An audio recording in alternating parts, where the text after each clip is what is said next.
ಸುರತ್ಕಲ್ ಕೃಷ್ಣಾಪುರ ಕಾಟಿಪಳ್ಳ ವ್ಯಾಪ್ತಿಯಲ್ಲಿ ಕುಡಿಯಲು ನೀರಿಲ್ಲದೆ ಜನರು ಸಮಸ್ಯೆ ಅನುಭವಿಸುತ್ತಿದ್ದು ಇದರ ವಿರುದ್ಧ ನಾಗರಿಕರು ಪ್ರತಿಭಟನೆ ನಡೆಸಿದರು. ಸುರತ್ಕಲ್ನಲ್ಲಿರುವ ಪಾಲಿಕೆ ಕಚೇರಿ ಮುಂಭಾಗದಲ್ಲಿ ನಾಗರಿಕರು ಪ್ರತಿಭಟನೆ ನಡೆಸಿದರು.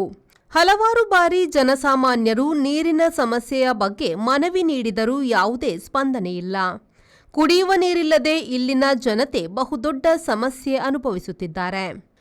ಕುಡಿಯುವ ನೀರಿನ ಸಮಸ್ಯೆಗೆ ಶಾಶ್ವತ ಪರಿಹಾರವನ್ನು ನೀಡಬೇಕು ಎಂದು ಆಗ್ರಹಿಸಿ ಪ್ರತಿಭಟನೆ ನಡೆಸಿದರು.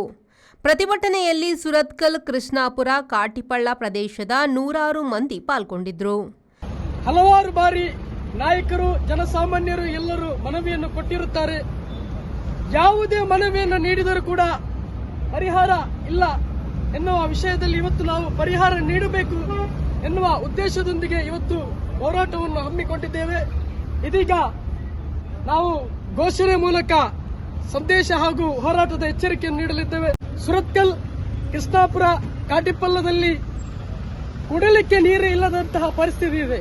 ನೋಡಿ, ಜನಗಳೇ ವೈದ್ಯರು ಹೇಳುತ್ತಾರೆ ದಿನಕ್ಕೆ 3 ಲೀಟರ್ ನೀರು ಕುಡಬೇಕು, ಕುಡಿದರೆ ಆರೋಗ್ಯವಾಗಿರುತ್ತೆ ಅನ್ನುವಂಥದ್ದು. ಆದರೆ ಇಲ್ಲಿ 1/2 ಲೀಟರ್ ಕುಡಲಿಕ್ಕೆ ನೀರಿಲ್ಲದಂತಹ ಪರಿಸ್ಥಿತಿ ನಮ್ಮ ಮುಂದೆ ಇದೆ. ಆದುದರಿಂದ ಎಲ್ಲಿ ನೋಡಿದರೂ ನೀರಿಲ್ಲ, ಮಕ್ಕಳಿಗೆ ಇಲ್ಲ. ಮತ್ತೊಂದು ಕಡೆ ಹೇಳ್ತಾರೆ ಸ್ವಚ್ಛತೆಯನ್ನು ನಾವು ಪಾಲಿಸಬೇಕಂತ ಹೇಳಿ. ಶರತ್ ಸಾಲ್ಯಾನ್, V4 ನ್ಯೂಸ್, ಮಂಗಳೂರು.